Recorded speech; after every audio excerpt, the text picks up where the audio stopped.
The August heat of 2024 hung thick over Pinewood, Tennessee, where the late afternoon sun baked the asphalt of Route 17, shimmering like a mirage. A turquoise 1959 Ford Falcon, polished to a mirror sheen, cruised steadily, its chrome glinting under the cloudless sky. Behind the wheel sat James Carter, 57, a black man whose broad shoulders and steady hands spoke of a life shaped by discipline. Gray streaked his hair, lines etched his face, but his eyes held the sharp focus of a man who'd seen war and walked away standing. A retired Army colonel with 30 years of service, James was driving to visit his sister, Clara Brooks, in Pinewood, a sleepy town nestled among soybean fields and oak groves. The Falcon, his father's pride, was a labor of love, restored to honor a legacy of resilience. James, fresh from Fort Bragg, North Carolina, savored the open road, windows cracked, the warm breeze carrying a hint of freedom after decades of duty. He'd planned a quiet retirement family, fishing, no more salutes.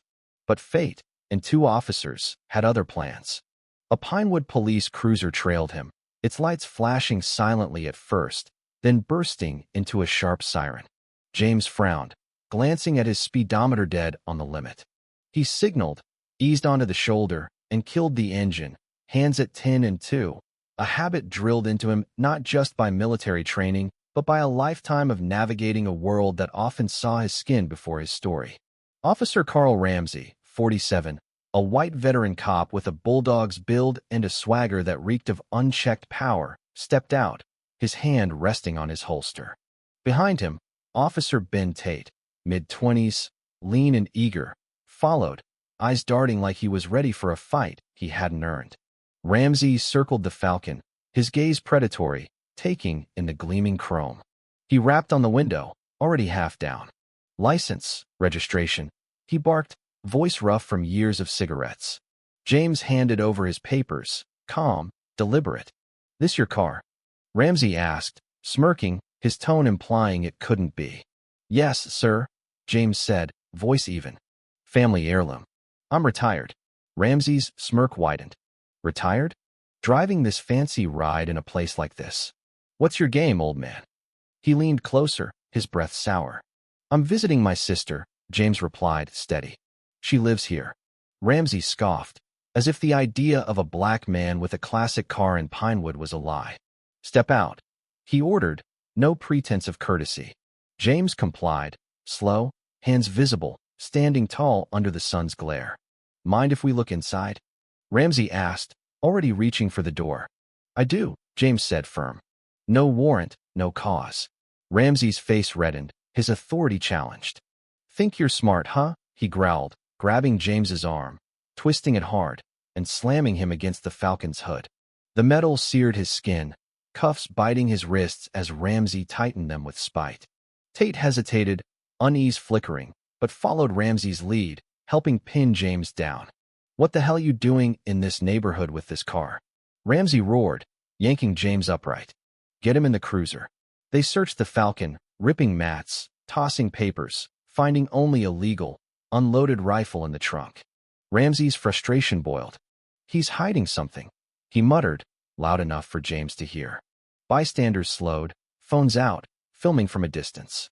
"Move along," Ramsey shouted, waving them off. James, cuffed in the cruiser's back seat, kept his composure, though rage simmered beneath his calm. "Why am I under arrest?" he asked, voice steady. Ramsey ignored him. "You'll talk at the station." Tate glanced back, guilt in his eyes, but stayed silent as Ramsey swerved, jarring James against the partition. At Pinewood's aging police station, a brick relic reeking of mildew, James was processed like a felon. Fingerprints, mugshots, no clear rights read. Ramsey's report piled on lies, defiant, aggressive, resisting. Minor charges, disorderly conduct, obstruction were tacked on to justify the stop.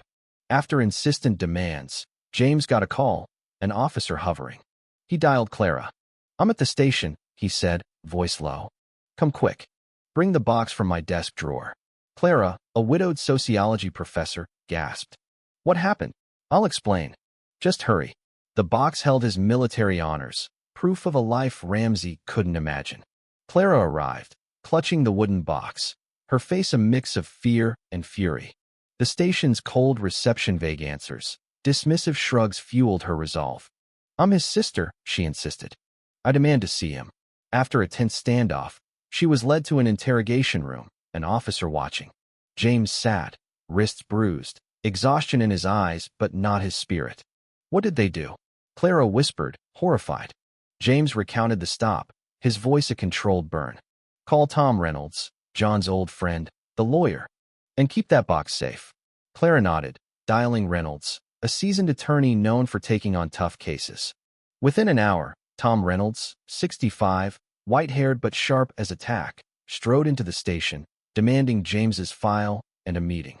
The report was a mess of contradictions and bias, Ramsey's lies glaring. Chief Walter Hayes, a weary man nearing retirement, sensed trouble. He summoned Ramsey and Tate to his office, hoping to smooth things over with Reynolds and Clara present. Ramsey sauntered in, smug, certain his badge shielded him. Tate trailed, nervous, avoiding Reynolds's gaze. Hayes started softly. "Just a misunderstanding, folks." Reynolds cut him off, voice like steel. "This isn't a misunderstanding. My client was stopped for no reason, assaulted, and falsely charged." Ramsey doubled down. "He was suspicious, driving that car in a known trouble spot, resisted our search." Clara, trembling with rage, opened the box, metals glinting. "This suspect is my brother, Army Colonel James Carter," she said, voice ringing. "Silver Star, 2 Bronze Stars, 30 years serving this country. He was visiting me when your officer profiled him." She laid out his military ID, citations, a legacy of valor. The room froze. Ramsey paled, stammering, "Colonel?" "No way." Tate's face drained, his hands shaking. Hayes's jaw tightened, the weight of a scandal dawning. Reynolds pressed, suspicious for driving while black. Resisting by knowing his rights? "Where's your body cam, Ramsey?" Bystander videos tell a different story. Ramsey sweated, his bravado crumbling. Tate bowed his head, guilt written plain. Hayes hissed at Ramsey. "What have you done?" Ramsey tried to grovel. "Colonel Carter, I didn't know. I'm sorry, a mistake." James, brought in, stood tall, his voice ablade. "Your bias isn't a mistake, officer. It's a betrayal of the values I fought for. You didn't just wrong me, you shamed the uniform I wore." The words landed like a verdict, silencing Ramsey. Hayes, cornered, saw his retirement unraveling.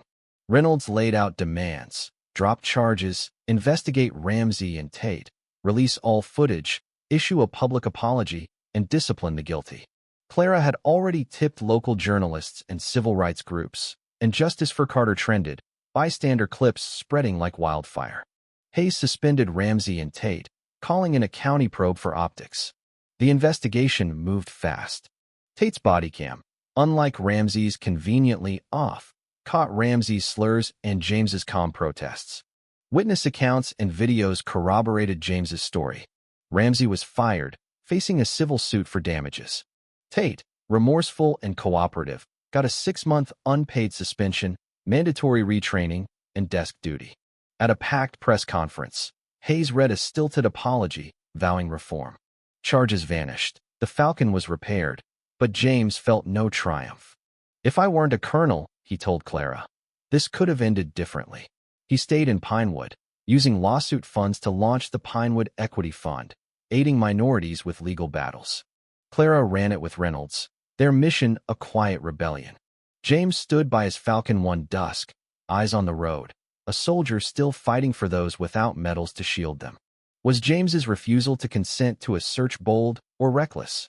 Should Ramsey face jail time, or is his firing enough? Can Pinewood's reforms heal deep-seated bias, or are they just a bandage? Share your thoughts below, hit that like button, and subscribe for stories that demand answers.